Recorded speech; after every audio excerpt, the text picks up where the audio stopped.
The transformation of the rehabilitation center happened slowly at first, and then all at once. Counselor Tan watched with growing amazement as patients who had been isolated for years began seeking each other out. Sylvan became something unexpected. The massive Kethri, who had refused to speak for 3 years, now spent his days moving between patients and offering words of understanding. He taught the younger veterans how to breathe through their panic and how to sit with memories that seemed too heavy to carry. Una Park carried me when I could not walk, he told them. Now, I carry her memory by helping others find their footing. The group sessions expanded to include every patient in the facility. Aliens from a dozen species gathered in the common room each morning and shared their stories without shame. They developed their own rituals and their own language for describing the wounds they carried.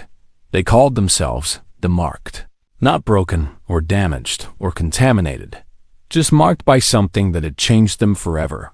Jinyuk proposed a radical idea during a staff meeting. We have been trying to heal these veterans back to their original psychological state, he said, but that is impossible. Counselor Tian tilted that elegant head with curiosity. What do you suggest instead? Help them build something new, Jinyuk replied. A community where their transformation is not a weakness, but a foundation. The other staff members exchanged uncertain glances. A Veshan physician rumbled his skepticism. You propose to institutionalize their dysfunction? No, Jinyuk said firmly. I propose to help them find purpose in their changed perspective.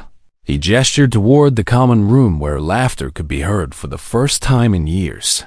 They understand something that most of the galaxy does not, and that understanding can be a gift instead of a curse. Tien considered this for a long moment before nodding slowly. Continue your experiment and we will observe the results. The results exceeded anything Jinyuk had hoped for. Veterans who had been suicidal began mentoring new arrivals. Patients who had been violent became protectors of the vulnerable. The facility transformed from a place of isolation into a sanctuary of shared understanding. Sylvan organized work crews that maintained the colony's gardens and systems. He led with quiet authority and infinite patience. When younger patients struggled, he sat with them and spoke of Una Park. She taught me that being saved creates responsibility. He would say, we honor those who sacrificed for us by living fully and by helping others. 3 months after Jinyuk's arrival, a new patient arrived at the facility. The transport shuttle touched down and security teams surrounded the landing pad with weapons ready. Counselor Tan stood beside Jinyuk with obvious tension. This patient is unusual, the counselor said. I wanted you to be present for the arrival. The shuttle door opened and Jinyuk felt his breath catch in his throat. A Vrethik emerged into the pale light. The insectoid alien was smaller than the warriors, Jinyuk remembered. From battle reports, its chitinous shell was mottled with stress patterns and its multiple limbs moved with trembling uncertainty. This was not a warrior. This was a survivor, Tyan explained quietly. It was captured during a raid on a supply convoy and held in a human POW camp for 2 years. Jinyuk watched the Vrethik huddle against the shuttle as guards approached. The humans treated it according to their strange customs. Tune continued. They gave it food and medical care and something called dignity. The counselor's voice dropped lower. During a supply shortage, the human guards shared their own rations with the prisoners. Jinyuk closed his eyes and felt the familiar ache of recognition. They starved themselves for the enemy. He murmured, Yes, Tien said, and this Vrethik has been psychologically destroyed by that experience. The guards escorted the trembling alien toward the main building. As they passed, Jinyuk saw those compound eyes filled with the same confusion and pain he had seen in Sorvan, the same marks left by impossible human compassion. Word spread quickly through the facility. The veterans gathered in the common room and debated what to do. It is Vrethik, Zalisk said with obvious distrust. The swarm killed millions of our people. The swarm killed Una Park. Sovan added quietly. The room fell silent. Jinyuk watched the veterans struggle with memories of enemies and death and loss. Then Sovan rose slowly to his full height. Una Park did not ask me what species I was before she carried me to safety, he said. His compound eyes swept across the gathering. She did not calculate whether I deserved to live based on what my people had done. He turned to look toward the wing where the Vrethik was being held. She simply saw someone who needed help, and she gave everything to provide it. Karasin spoke in his trembling voice. But how can we welcome an enemy? Sovan made the clicking sound that served as Kethri laughter. We were all enemies once, and we were all saved by humans who did not care about such distinctions. He moved toward the door with deliberate steps. I will go to this Vrethik and I will offer what Una Park offered me. Jinyuk followed, and the other veterans fell in behind them. They walked through the corridors in a procession that felt almost sacred. At the door to the Vrethik's room, Sovan paused and looked back at his companions. What do we say to someone who has been broken by kindness? He asked. Jinyuk smiled sadly. We say that they are not alone. Sorvan nodded and opened the door. The Vrethik huddled in the corner of the room with limbs wrapped protectively around its body. Its compound eyes darted between the aliens, filling the doorway with obvious terror. Sorvan approached slowly and lowered himself to the floor until he was at eye level with the frightened creature. He extended one claw in a gesture of peace. The Vrethik flinched away. Sorvan spoke in careful, measured tones, using the translation implant that rendered his words comprehensible. I know what you are feeling, he said. I know the confusion and the pain. The Vrethik's eyes fixed on him with desperate intensity. Humans saved me when my own people abandoned me. Sorvan continued. They gave everything for someone who was not even their species. He touched his own scarred chest. I spent 40 years trying to understand why, and I still do not fully comprehend it. The Vrethik made a small sound that might have been a question. Sorvan nodded. Yes, it hurts to learn that you matter, and it hurts to discover that enemies can show mercy. He extended his claw again. But you are not alone, and there are others here who carry the same scars. The Vrethik stared at that offered claw for a long moment.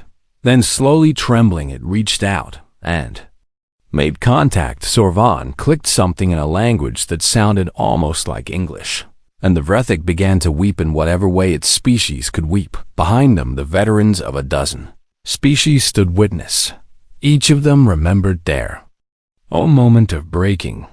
Each of them remembered the humans who had shattered their understanding of the universe, and each of them knew that they had found something worth more than the pain they carried. Jinyuk stood at the back of the room and watched the impossible unfold. Former enemies becoming family, broken soldiers becoming healers, scars becoming bridges. He thought about Sergeant Una Park and all the humans like her who had died for strangers. They had not known that their sacrifices would ripple outward across species and decades. They had not calculated the long-term effects of their compassion. They had simply believed that every life mattered, and that belief had become a contagion that spread from world to world, changing everything it touched, leaving marks that could never be erased, but that could eventually become something beautiful. Sorvan looked back at Jinyuk with gratitude shining in those ancient compound eyes, and Jinyuk understood at last what humans had given to the galaxy. Not technology or weapons or conquest, but the revolutionary idea that sacrifice for others was the highest form of logic. That love was stronger than mathematics, and that scars were just another way of being connected. War had ended years ago, but its true legacy was only beginning. That night, Jinyuk sat alone in his small quarters and searched through military archives on his data terminal. The Battle of Ember Station filled thousands of pages of official reports and analysis. Humans remembered it as a Pyrrhic victory where they lost too many good soldiers holding the line against impossible odds. But when Jinyuk searched for how other species remembered the battle, he found something troubling. The Kethri records mentioned Ember Station only briefly as a tactical engagement with acceptable casualty ratios. The Veshan archives noted it as a strategic withdrawal executed with reasonable efficiency. Only the human records spoke of heroism and sacrifice, and the names of those who fell Jinyuk found Sorvan's name buried deep in a declassified logistics report. The old Kethri was listed under indigenous assets extracted, alongside equipment and data cores, not rescued or saved or protected. Extracted like cargo that happened to be alive. Jinyuk closed the terminal and stared at the dark ceiling for a long time. He thought about Sergeant Yuna Park dragging an alien 3 times her size through corridors filled with death. He thought about the way she must have smiled before turning to face the swarm alone, and he thought about how her sacrifice was remembered by humans but forgotten by everyone else. The next morning, Jinyuk returned to Sorvan's room and found the old Kethri sitting upright for the first time since his arrival. "You came back?" Sorvan said with something like surprise in his clicking voice. "I told you I would try to help you understand," Jinyuk replied, "and humans do not abandon their promises." Something shifted in Sorvan's compound eyes, and his posture relaxed slightly. Yuna Park said something similar. The alien murmured. She said humans were stubborn about keeping their word. Jinyuk smiled and settled onto the floor across from his patient. She was right about that. They talked for hours, and Sorvan's words came easier now, as if a dam had broken somewhere inside him. Other staff members noticed the change, and Counselor Teen came to observe with those enormous, wondering eyes. Word spread through the facility that the human medic had accomplished something impossible by the third day. A young Velthan soldier named Kirasan asked to speak with Jinyuk. The Velthan was barely past adolescence, with pale blue scales and trembling hands that never stopped shaking. "I heard you are helping the old Kethri," Kirasan said in a voice that quivered. "Can you help me too?" Jinyuk studied the young alien and saw familiar shadows in those reptilian eyes. "What happened to you?" he asked gently. Kirasan's scales rippled with distress, and his words tumbled out in a desperate rush. "My unit was ambushed by Vrethik raiders 3 years ago, and we were outnumbered and outgunned." He wrapped his arms around himself in a gesture of remembered fear. "Our commanders ordered us to scatter and save ourselves, but the human soldiers attached to our unit refused." Jinyuk felt the pattern emerging, and his heart grew heavy. "They stayed to fight," he said quietly. Kirasan nodded with jerky movements. "They formed a defensive line and told us to run, and they held the Vrethik back while we escaped." The young Velthan's voice cracked with emotion. 17 humans died so that 42 Velthan could live. He looked at Jinyuk with confusion and pain mixed together. Why would they do that for us? Before Jinyuk could answer, another patient appeared in the doorway. Then another and another. Within a week, Jinyuk was holding group sessions in the facility's common room. Veterans from a dozen species gathered in a circle, and each of them carried the same invisible wound. A Mavari pilot named Tessith spoke of watching a human navigator manually override safety protocols during a reactor failure. The human had burned alive in the engineering bay, so the rest of the crew could escape. A Leshan engineer named Vorath described human soldiers adopting an enemy child instead of executing her after a battle. They had risked court-martial and imprisonment to protect a life that their orders demanded they end. A Kethri commander named Zelisk recalled ordering a tactical withdrawal during a hopeless engagement. When he returned with reinforcements, he found the human rearguard had held the line at a cost of 90% casualties. They had bought time for evacuation that his calculations said was impossible. Each story followed the same terrible pattern. Aliens witnessed humans sacrifice themselves for others, and that witnessing broke something fundamental in their understanding of the universe. Counselor Tien sat in the corner of every session and listened with growing understanding. One evening, after the patients had returned to their rooms, the counselor approached Jinyuk with troubled eyes. I am beginning to see the pattern, Tian said softly, but I do not understand its meaning. Jinyuk rubbed his tired face and considered how to explain. Most species in the galaxy evolved to prioritize survival above all else. He said, your cultures developed logic and calculation as tools for preservation. Teen nodded slowly, but humans evolved differently. Jinyuk continued, we are social creatures to our very core, and we survived our harsh world by protecting each other. He looked toward the wing where his patients slept. For a sacrifice is not illogical, and it is simply a different kind of calculation. Tien's enormous eyes blinked slowly. What calculation? The calculation that says some things matter more than individual survival. Jinyuk replied, the calculation that says protecting others is worth any cost. He thought of Sergeant Yuna Park standing alone against a swarm. We call it love, he said quietly, and we cannot turn it off even when logic demands that we should. Ten was silent for a long moment and then asked a question that had been building since Jinyuk's arrival. What are humans made of that you leave such marks on those you save? Jinyuk had no easy answer.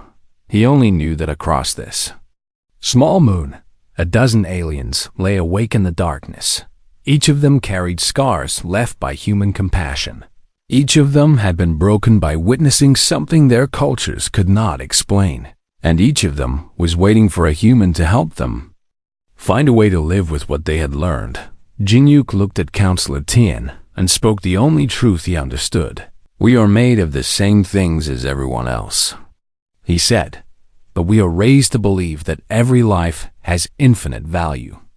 He paused and felt the weight of that belief settling on his shoulders. And that belief is apparently contagious. Tien considered this for a long moment. Contagious. The counselor repeated, yes, and perhaps that is exactly the right word.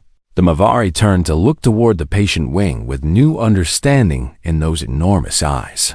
Your people have infected mine with something we do not know how to cure. Jinyuk nodded slowly.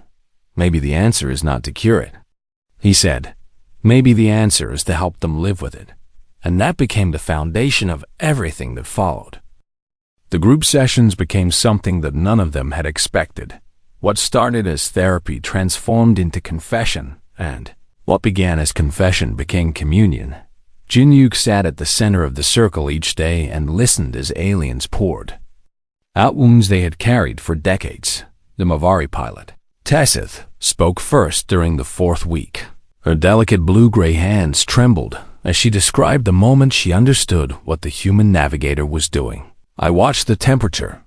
Readings climb past lethal limits, she said in her soft melodic voice, and I screamed at him through the intercom to evacuate. Her enormous eyes glistened with moisture that her species rarely showed. He just smiled at me through the observation window and gave me a high human gesture, with his thumb pointed upward. She made the gesture herself with obvious unfamiliarity. Then he manually locked the engineering bay doors from the inside, so no one could try to save him. The circle was silent as Tessith gathered herself to continue. I flew that ship for another 12 years, and every time I passed that door, I thought about his smile. She looked at Jinyuk with desperate confusion. My people believe in acceptance of fate, and we believe that death comes when it comes. Her voice cracked, but he chose his death, and he chose it for us, and I cannot accept that. The Deshan engineer Varath spoke next. His massive gray form shifted uncomfortably as he recalled the battle where humans broke every rule of war. We captured an enemy position and found a juvenile Vrethik hiding in the wreckage. He rumbled.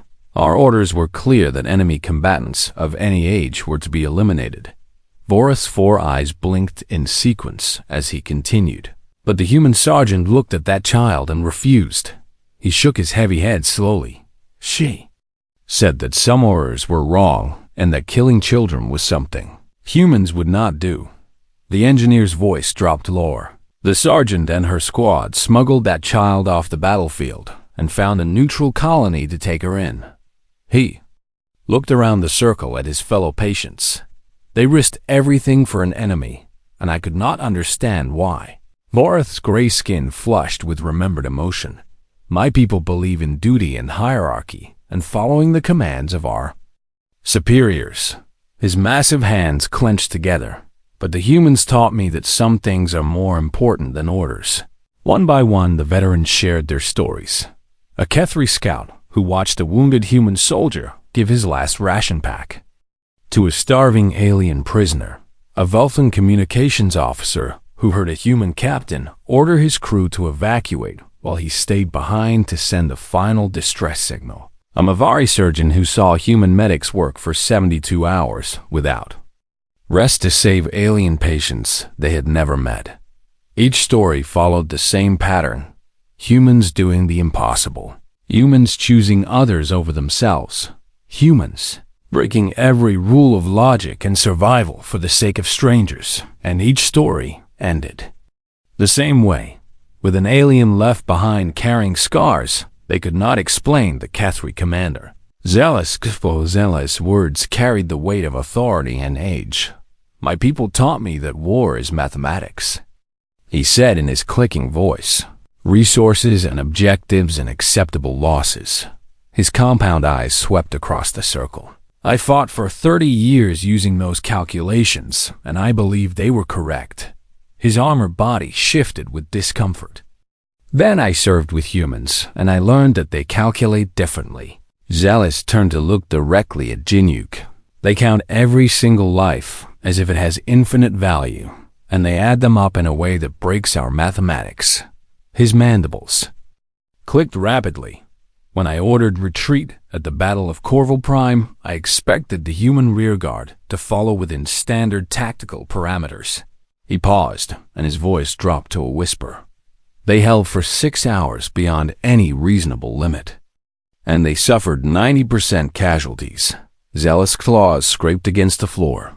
When I asked their surviving lieutenant why he did not withdraw, he looked at me like I was speaking a foreign language. The old commander's voice cracked.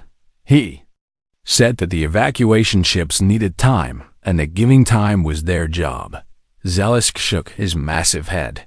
I told him his casualties were unacceptable, and he told me that letting civilians die was the only unacceptable outcome. The room fell. Silent Jinyuk looked around the circle at these broken veterans and finally understood what connected them all.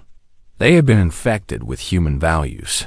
They had witnessed sacrifice that their cultures called impossible, and now they were caught between two ways of understanding the universe, unable to return to their old beliefs, unable to fully embrace the new ones. Sorvan broke the silence with his rasping voice.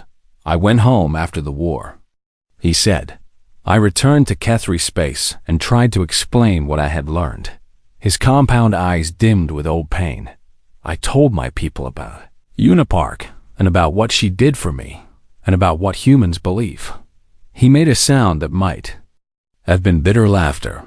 They declared me mentally contaminated and exiled me from our territory. The other veterans stirred with recognition. Tassif nodded slowly. My family said I had been corrupted by alien influence. Voreth rumbled his agreement. My commanders retired me early because they said my judgment was compromised. One by one, they shared the same story. Each of them had tried to bring human values back to their own people.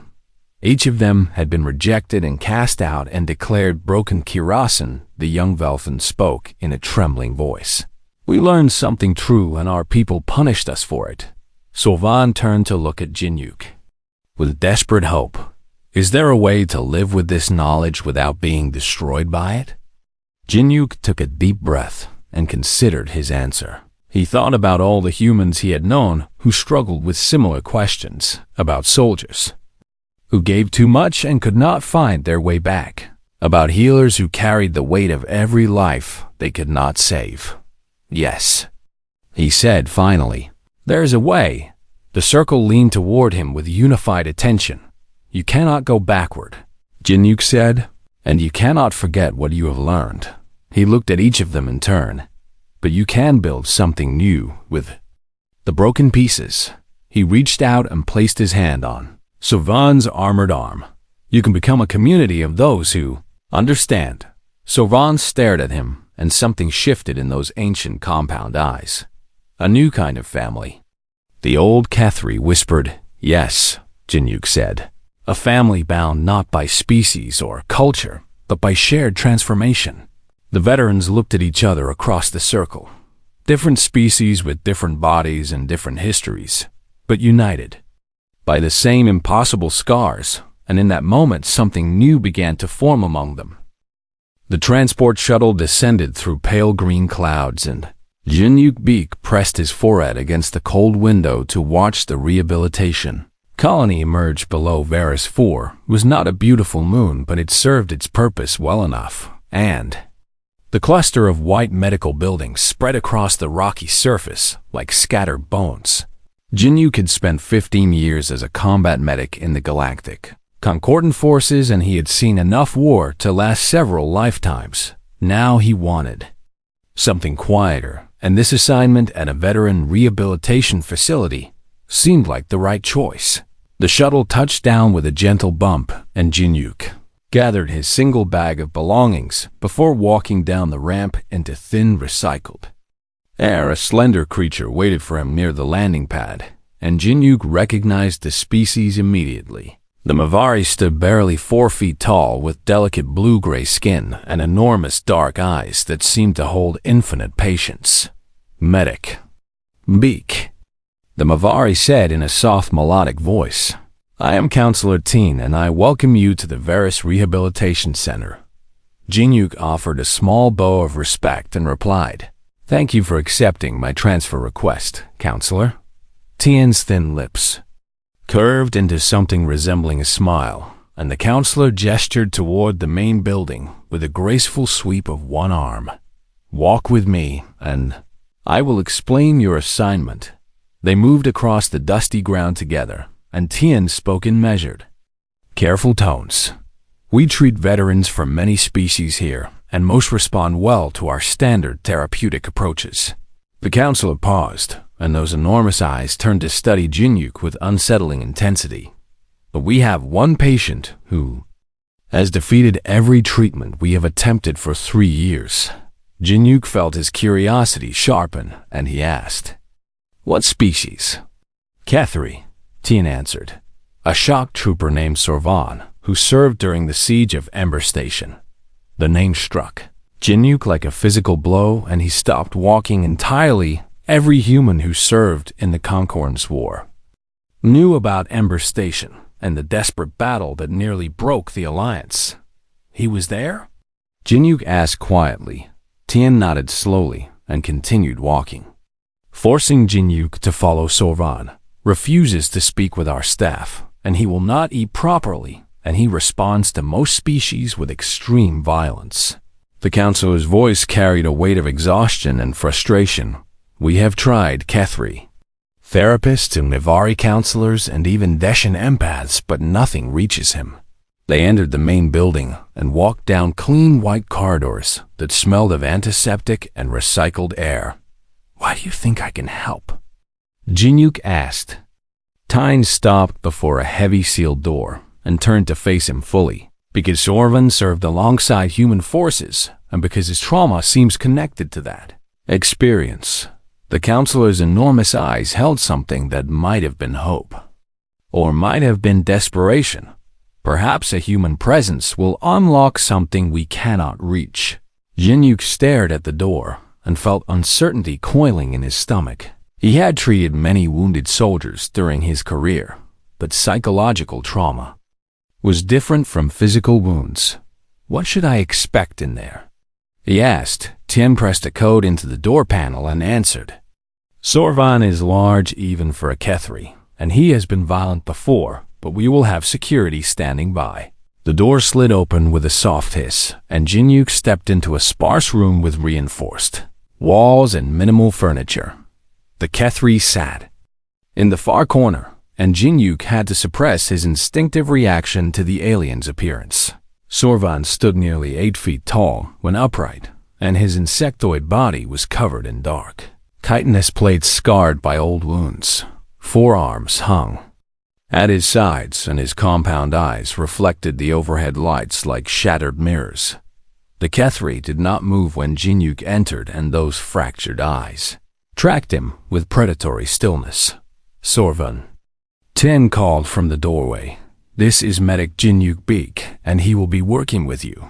No response came from the massive alien, and Jinyuk took a slow step forward. He had learned long ago that wounded creatures responded better to calm, steady presence than to words. So he simply stood there and let Sorvan study him without pressure or expectation. Minutes passed in heavy silence, and Jinyuk could hear Tin shifting nervously behind him.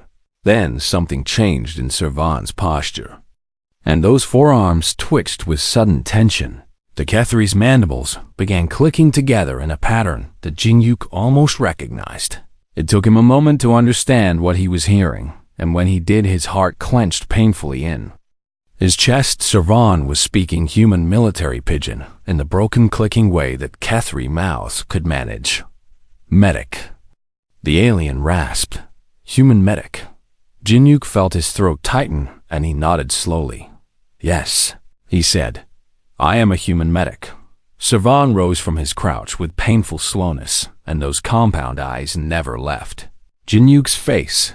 The alien took one step forward, and then another, and Jinyuk heard Tien gasp behind him.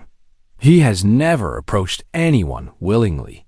The counselor whispered. Sorvan stopped 3 feet away and loomed over Jinyuk like a mountain of chitin and old scars.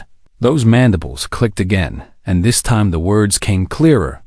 "You smell like her," Sorvan said, "like fire and medicine, and stubborn human refusal to die." Jinyuk did not know who her meant, but he understood that something important was happening. "Who do I smell like?" he asked gently. Sorvan's massive body shuddered, and a sound emerged from deep within his thorax that might have been grief, or might have been something else entirely. "The one who carried me," the Kethri whispered. "The one who died so I could live." Those compound eyes held an emotion that Jinyuk had never seen in an alien face before. Recognition mixed with pain, mixed with something that looked almost like desperate hope. "Will you tell me about her?" Jinyuk asked. Sorvan stared at him for a long moment, and then slowly lowered himself back to the floor. But this time the alien did not retreat to his corner. Instead, he settled into a position that Jinyuk recognized from his years of service as the Kethri equivalent of invitation. "Sit," Sorvan commanded, "and I will try to remember." Jinyuk lowered himself to the cold floor and waited. Behind him, he heard Teen step back and let the door slide closed. In the quiet room with only recycled air between them, the old Kethri veteran began to speak, and Jinyuk listened to a story that would change everything he thought. He understood about the wars humanity had fought among the stars. Sorvan's voice clicked and rattled as he spoke, and Jinyuk had to lean forward to catch every word. The old Kethri stared at the wall, as if watching memories play across its blank surface. "I was young when the war found Ember Station," Sorvan began, strong and fast and certain that logic would always guide my path. His mandibles twitched with something that might have been bitter amusement. "The Kethri do not believe in heroes or sacrifice, and we believe only in calculated survival." Jinyuk nodded slowly and kept his voice soft when he asked, "What happened at Ember Station?" Sorvan's compound eyes flickered, and his forearms wrapped around his torso in a gesture of self-protection. "The Vrethic swarm came without warning, and they came in numbers that turned our calculations into lies." The alien's body shuddered with the weight of old terror. "My unit was mixed species, because the Concordance Command believed diversity created strength." He paused, and his voice dropped lower. "We had 30 Kethri shock troopers and 40 Veshan support units and 20 human marines." Jinyuk felt his pulse quicken at the mention of humans, and he waited for Sorvan to continue. "The Vrethic breached the outer hull in 7 places, and they poured through like poison flooding veins." Sorvan's claws scraped against the floor with a harsh sound. We held the medical bay for 6 hours, and then our position was overrun. The Kethri fell silent, and Jinyu could see tremors running through that massive armored body. "You were wounded," Jinyuk said gently. Sorvan made a sound that was half laugh and half sob. "A Vrethic warrior tore through my lower thorax and left me bleeding on the floor."